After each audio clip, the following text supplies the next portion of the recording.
One. Hello, everybody, and welcome back to the Grid Shift podcast. Quick word on the name. A grid is just any system that a business runs on.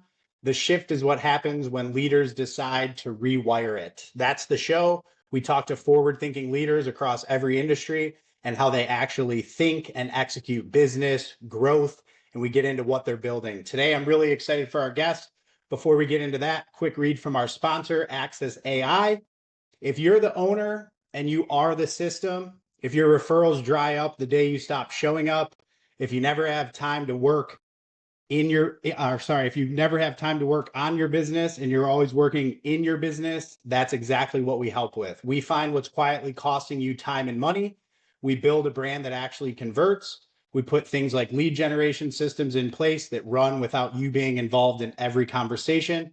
If this sounds something like your business is interested in, head to profitaccessai.com or drop a comment or a DM with the word growth, and we'll have someone get in touch with you. Very excited for our guest today. Our guest today is Nicholas Wooters, co-founder of Coya, a performance and longevity coaching company that turns your wearable data, whether you're using a Whoop, a Garmin, an Aura, they take that actual data and they turn it into behavioral change. Before this, my guest Nicholas spent close to a decade at Stanford coaching the triathlon team and teaching in the School of Medicine's Health and Human Performance Department. Today, Coya is a very large company that works with the NFL, NBA referees, Texas Highway Patrol, the Texas Rangers, organizations like the Big Ten and Nike. Nick, great to have you on, man. Super excited for the conversation. How you doing today? I'm good, Alex. Appreciate you having me join you, and always looking forward to getting to chat. So yeah, looking forward to getting to it. Awesome, man.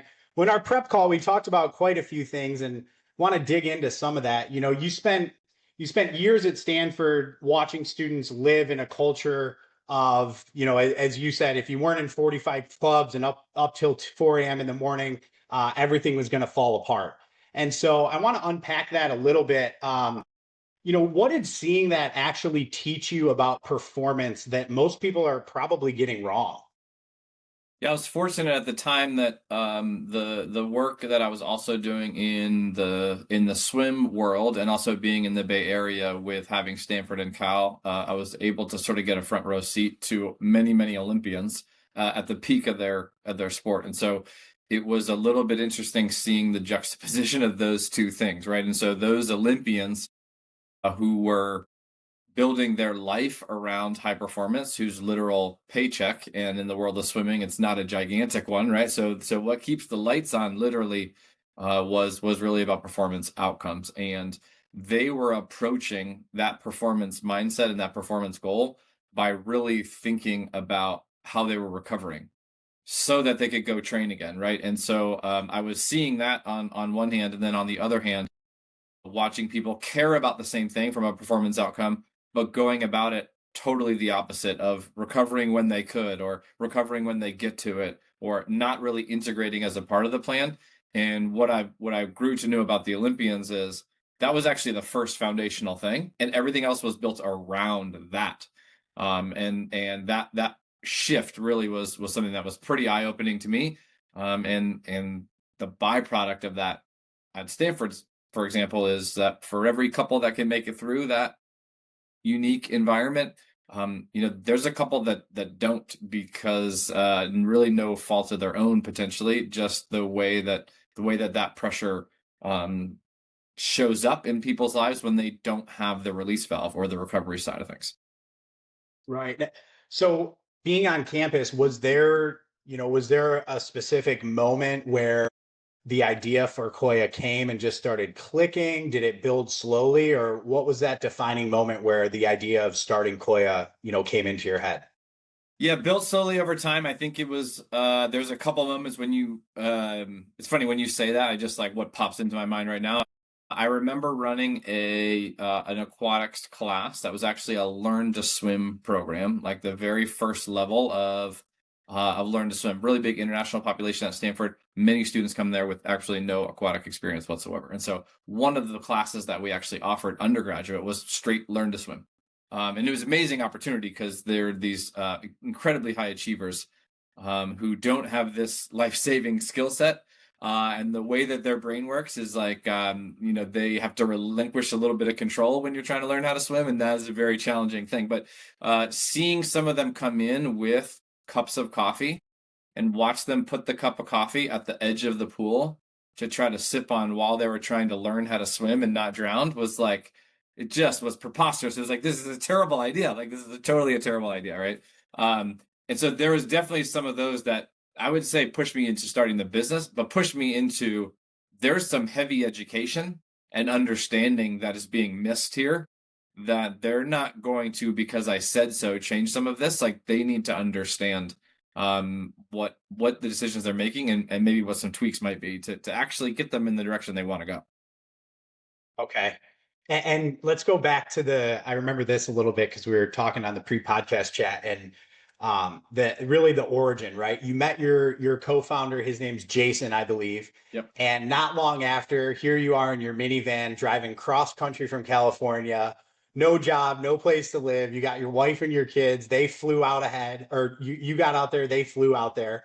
Um, what was that decision point, right? Like what was the moment before that decision that made it final? How did you come to that decision to just pack everything up and start a whole new journey? Yeah, a lot to unpack there. It's gonna be a long podcast. I think so. Yes, living in Silicon Valley, relocated to Maryland.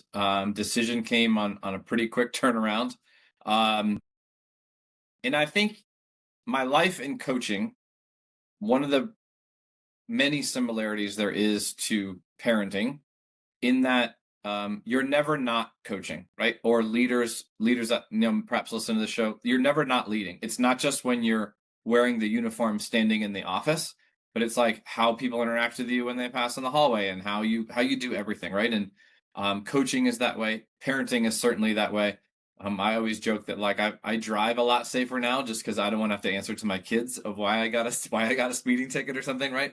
And it's just like it is how you interact and how you move through the world is really what they're going to take. And I got something kind of inside of me that thought maybe this wasn't the right thing for my kids from an environment standpoint, and there might be something a better option for them. And once you get something like that stuck in your head, there's no real going back, right? And so it definitely was fortunate to have my wife as kind of my life partner in all this because it takes a team for sure to have a conversation, especially one as difficult as do we want to kind of uproot this and move 3,000 miles away and kind of start over.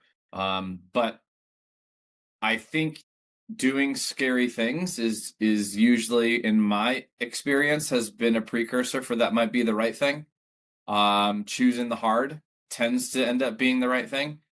Difficult to think of in the moment, but I would say that that's a similarity I've seen that I've kind of come to embrace Yeah, no, I mean, you mentioned it. Sometimes you just have to burn the ships, right? And for sure. especially when you're thinking about your family and the future for your kids and all of that. As a new father, I can completely relate to that. But let's shift over to building the thing, right? Which is Coya. You explained to me that you guys started really 100% in athletics. You were working with places like University of Alabama, Michigan, Tennessee, Big Ten schools of the country, and as you progress, now that portion of the business, still part of the business, but it's not 100% like it used to be. So just kind of walk me through what forced that shift and what is it that you guys really decided to get into rather than just focusing 100% on athletics? Yeah, really, really lucky that we kind of were nudged in this direction by the market, if I'm being totally honest with you. There was a little bit of an influx of interest from what started out as entrepreneurs and really like other founders knew about what we were doing and were looking for that same type of support that was existing in athletics, like trying to avoid burnout, trying to still do really hard things and not shy away from work. Like going on vacation is not the plan to rejuvenate, right, all the time. And so it's like, how do I kind of have this holistic support? And so that influx of interest made us pause and say, what we're doing in athletics, what would it look like if we build that for an executive, for an entrepreneur, for a founder? And let's kind of see what that would look like. Literally, we did a free webinar on LinkedIn and just said like, is this topic interesting to people, right? Had really good response, offered a cohort out there, and kind of away we went. It was one of those things that every now and then you do something, and the first time you do it, you're like, oh yeah, that's a thing. We just found a Yeah. thing, right? And so that was this was one of those where sometimes you gotta work and squeeze to get every bit of juice out of the lemon, but this was one that on the first go around was like, oh, this is a really good fit for something that's really needed for people who are still similar to those on Stanford's campus, still thinking, I'm building this business, I'm leading this company. Any minute that I'm not doing that, I'm doing the business and the company and the employees and the shareholders a disservice. Like I have to keep going, as opposed to Mhm. thinking about, well, if the end goal is the best you can do, what's actually the right way to get that? As opposed to what's the right thing to like do now, right? And kind of that productive versus busy and unpacking all that. Right. And I think you hit on something interesting there. You just made me think of like, I was an athlete in high school, never was quite good enough to play in college or anything like that. But I feel like once you're an athlete, you're kind of an athlete for life. And I see a lot of people who were, high level achievers in athletics, and that transitions so well into business. And so it comes to a point where you're always an athlete. So I think what you guys are doing is very unique in the fact that you're tapping into some of that potential that maybe some of those executives, those CEOs, the leadership team, some of those things that maybe they left behind when they left athletics, and you're able to resurface that and help them bring out really their full potential, which has a bigger impact on the entire company. So I think there's a lot of correlation between just leadership in the real world and then having prior athletics, whether it was high school or college. But I want to expand a little bit more on, specifically what you guys do, who you help from a high level. We had talked about you have that 4-to-1 coaching ratio where you're helping people, whether it's a sleep coach or a dietitian or helping with mental performance, strength and conditioning. I remember us touching on, and you're building that really around each client. So let's get into a little bit more about Coya and who you guys are helping and some of the things that you do, so that people can get a better insight.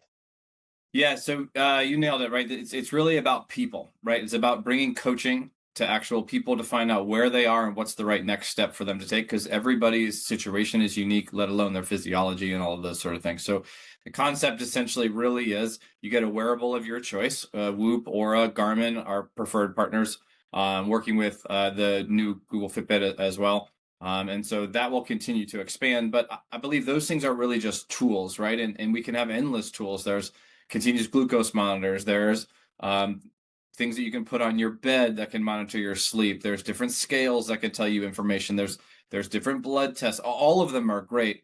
But how do I know in the world of health and wellness that's continuing to get more and more noisy, which I think is a good thing? It still allows for a little bit of paralysis of like, I don't even know where to like, what do I even do with all of this, right? And so, how do we come up with custom plans for that? And so, it's a mix of an education as well as one-on-one support. So it's typically a cohort style program. Get a device of your choice. That device connects with our backend system. And then you get a personal dietitian, sleep coach, mental performance coach, and a strength and conditioning movement specialist. To come up with some custom plans for you, it's really all about small daily habits where then the feedback comes back from the wearable to say, hey, actually, I am sleeping a little bit better. I'm recovering a little better. My heart rate variability is increasing. And that layers on top of that little inclination inside of your body that's like, I think I feel better. Like I have more energy. I can't quite put my finger on it. And when you get that layered in from the data as kind of that final feedback mechanism, it really allows you to sink in and say, that actually worked for me. That wasn't just like good in theory, or I read it on the internet or heard it on a podcast or read it in a book. It's like my body specifically responds to eating this far before bed, or putting my phone down before bed, or getting a walk in, or this type of breath work, whatever the case might be. And so that becomes a different fork in the road decision the next day when should I do that or should I not? Because now the decision is between, I know this is right for me. And so we can tend to sort of build on that momentum over time. And it's really a teach you how to fish model of helping people kind of create those healthy habits. Love that. And how long does a client usually work with you guys when they start seeing results? I mean, it's not a short journey, right? I'm assuming this is more of a lifestyle change and behavioral change. So what does it look like, from a commitment perspective from someone who does want to work with you guys? Are you working with them for months, years? Like, how does that work?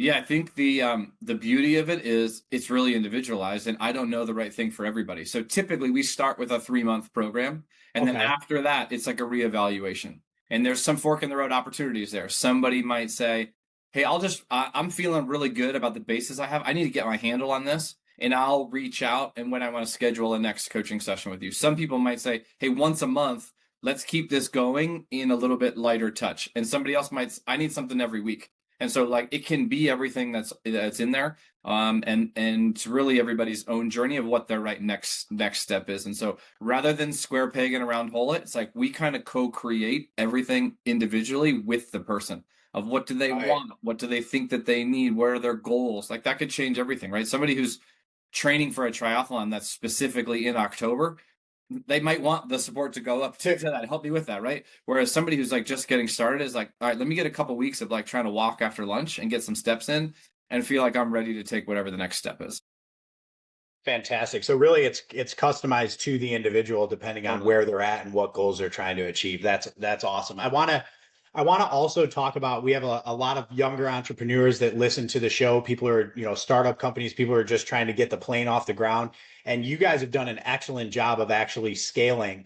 And one of the things that I remember us talking about was you were talking about how you guys are scaling horizontally into new vertical, but you're also going deep and wide into different areas. And so it's happening at a rapid pace. And so I'm just curious for you as one of the founders, what's a random Tuesday look like when you're dealing with that kind of growth and you're trying to run all of that, right? I mean, people, they get into business thinking it's all, rainbows and butterflies and no clouds and sunny skies, but the reality is it takes something to actually be able to scale and do that. So I'm wondering from your perspective, like what's a random Tuesday look like when you're managing all of that? A lot of praying. No, I think, no, I mean, you're absolutely right. And I would say, first and foremost, we have to live our own values, right? So I need to be on top of my sleep. I need to be not eating fast food, and like I need to be doing the things that I know really allow me to show up to take the weight and the workload that's expected and should be expected of what we want to do, right, in our audacious mission. And so I think that there's that basics, right, that have to be in place. If I'm going to pick any Tuesday, like those things have to be in place. And then I think as we go from there, it's a little bit of a combination of me being so grateful at this point where we are with the team that we have around. The people that you put on the bus with you and getting the right people in the right seats far exceeds, in my opinion, any other decision that you're going to make to in order to kind of get things going. And so, I mean, for all the kind of early stage entrepreneurs out there, like I would say that is by far and away the most important thing that I've seen along the way. And I think the beauty is that I've found is that it's not even that you have to get them in the right seat on the first try. If you just get the right people on the bus, like who's going to be in the foxhole, like Yeah. like they might not have the exact skill set for this particular thing, but they really fit with what you're doing. You can find them a home, and people will feel like they belong to something that they are supposed to belong to, and they'll outperform any expectation that you have. And Right. so yeah, I mean we're growing across verticals, right? But then also with the places that it's working, it's going deep in those verticals, and so much of our business is referral, which I'm super grateful for, right? Somebody comes through it, has a really big impact on their life, and they'll take it to their family member, they'll take it to a coworker, they'll say like you got to do this, or somebody will say, hey, what happened to you? Like this is like you're looking different, like you're acting different, like you're just like what happened? And then it starts to spread in that way. Right. You change the experience, then you start to change beliefs, and next thing you know, people want to be a part of that, right? And For sure. and I want to get into the referral and how well that's worked for you in a little bit, but right now, team wise, if I remember correctly, you said you were in about the mid teens for your internal headcount. You're hiring new people, growing the team, growing the company. What do you think is the one thing as you take that jump from having a mid-team employee headcount to taking that jump to, let's say, 100 or 200 employees or thousands of employees, right? What Yep. are the things as a company that you guys need to build operationally before you can really take that next leap from a headcount perspective? Yeah, systems are super important, right? Systems are super important, and the dynamic changes when it's founder led versus down to team and particularly on the sales side, but also in our world, it would be on the coaching side and the product delivery side and all of that, right? And so there is, while incredibly difficult to do all of it yourself when you're just getting in the maybe those infancy stages and those kind of really like just born stages of the company, you at least have a finger on the pulse of everything. And Right. there's upside to that, right? And so the transition then is you probably don't need to have the most tight systems in order to operate because you just innately like know all the things kind of going on and which way to like lean and which things might be coming down the pike. And as you start to grow, the systems need to be in place so that somebody new coming on can be brought up to speed really quickly, can have the work, what to do, all of those sort of things that you don't need in the beginning, you start having to build. And I would say that the biggest thing from a system standpoint from our side, number one is top of the funnel, right? We got to figure out where the leads are coming from, and we have enough to support a growing sales team, and what that strategy is. And then I think secondarily, just in general, getting things out ahead of actually where we are. So can Mm, I be building a company that has 50 people in it, even though I have 16 people in it? So that I can right. stay ahead, because when you're trying to play catch up, you bring somebody on and you change what they're doing. Like, I asked you to do this, now we're going to do this type of reporting. That type of thing is a lot more difficult. Yeah, yeah. I mean, it sounds like you're taking the look around the corners that are coming, be Yeah, proactive rather than reactive when it's already too late. And I love what you said about, you don't have to have perfect processes, right? But the reality is, if you don't have good training, good processes, good metrics and KPIs in place, it can take someone 6 months to learn where the bathroom is. And totally. so by having those systems in place, you can just help your employees level up that much faster. So I think that approach, I think a lot of newer business people actually get that wrong because they don't realize that people, they make or break your business. They're your most important asset. They're who you should be investing everything into. And people want to know what they're doing. People want to know how they're supposed to do it and how they're being judged on it. So I think that approach is a great way to go about it. And obviously you've been growing with that approach. So I want to also give an opportunity before we get I have a tradition on the podcast where I close with something called the magic wand question. But before we get into that, I want everybody that's listening and everyone that's going to watch the recording to know what's the best way to find you guys online. Where are you active on social media? How can people connect with you and other people within the company? Just give us a little bit of where we can find Coya and where the best place to find information on you guys is. Yeah, the website's coya.life. A lot of great information on there. Obviously, we're active on Instagram, LinkedIn. We've got a Substack that I'm pretty biased. I'm pretty partial to, but pumping out really great, helpful information, just like very practical tips and tricks of like, hey, I'm traveling. What should I do around travel? I'm going east to west. Like, what are things that I can do to kind of from a health standpoint, like all of that sort of thing, from sleep and nutrition.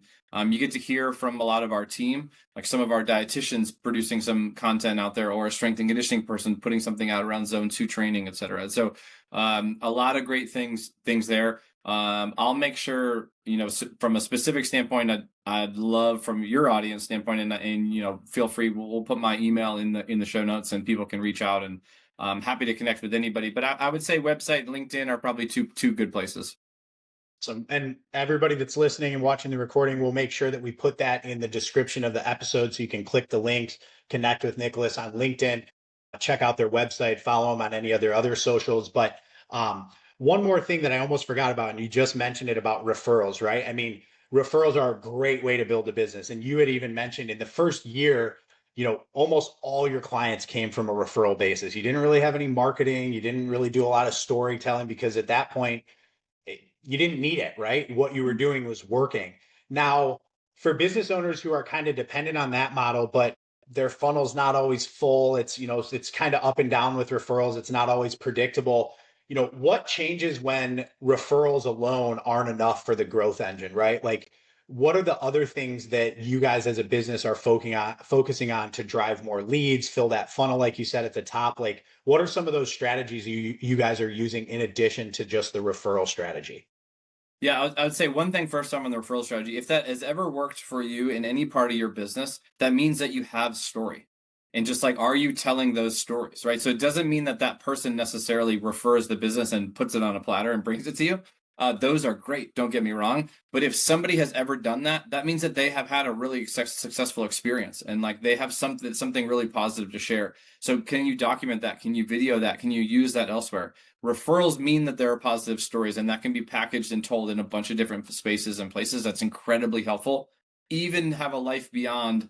Can you ask somebody to come, or can you refer somebody to come back to? So that's one thing I would say is utilizing that for what it is, which is not just a one-time referral. That's really is a successful story that you probably need to capture and tell elsewhere. I would say in our space and place, getting on stages has been very, very helpful from an education standpoint. So a lot of times, interestingly enough, it's most helpful for us when we're in places maybe you wouldn't suspect us to be. I'll give you an example. We were just with the Mountain States of Morgan Stanley.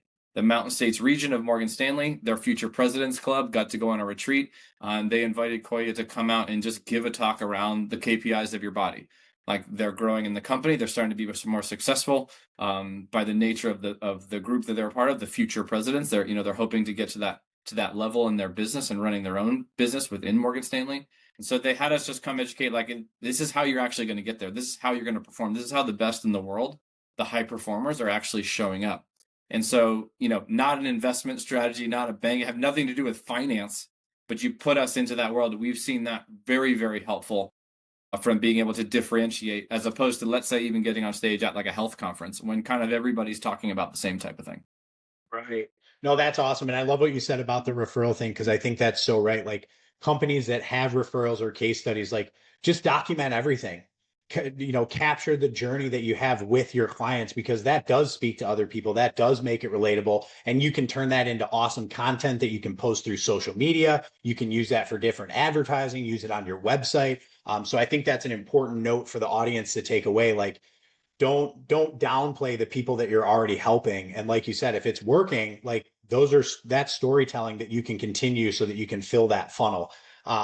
Thanks for answering We that found one in people are detail. really excited to tell that story too. Like if you just give them the chance, they want to help. Like they Right. want to be able to help, right? That they're excited to. If you make it easy for them to help, of like, hey, let me just pull that information back out of you, like that they're eager to do it.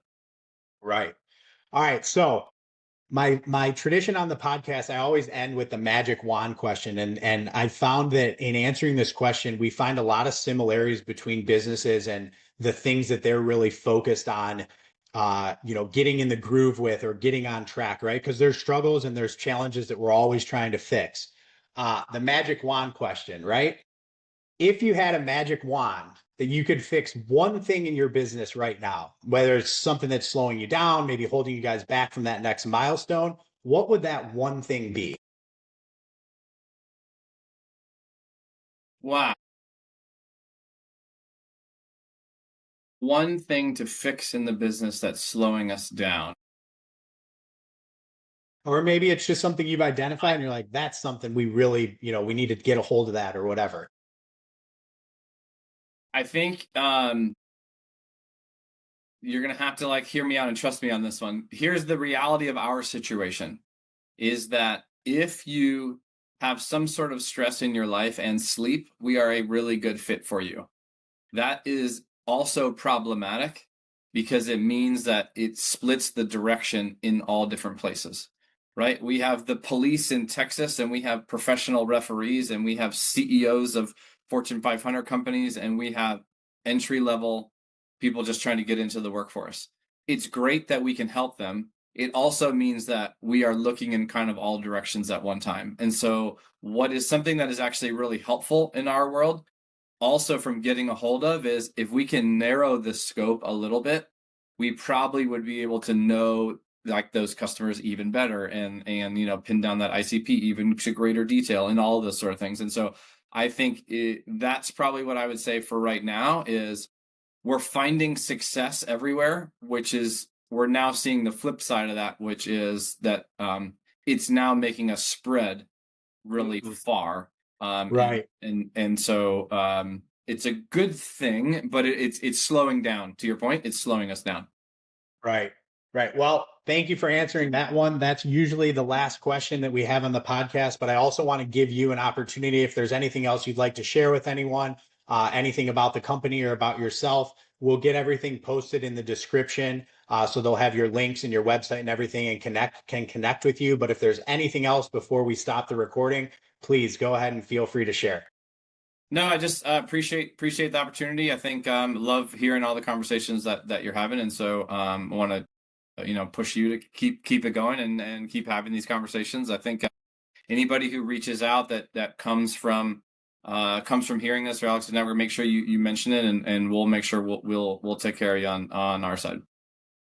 Awesome. Well, everybody, today's guest was Nicholas from Coya. We'll get everything posted in the description below. But Nick, awesome to have you on, man. I think the conversation was fantastic. I know there's going to be a lot of nuggets that we can pull from this and share with some of our short clips on our social medias. And even if we help one or two entrepreneurs try to figure out that problem or make that leap of faith to get into their own business, I think you're an awesome example of someone who burned their ships, literally moved their entire life across the country, started something completely new, and now look at what you've built and all the people you guys are helping. So again, very happy to have you on the show. And for everybody listening, we'll see you next time on the Grid Shift podcast. I'm your host, Alex Durante, and we'll see you on the next episode.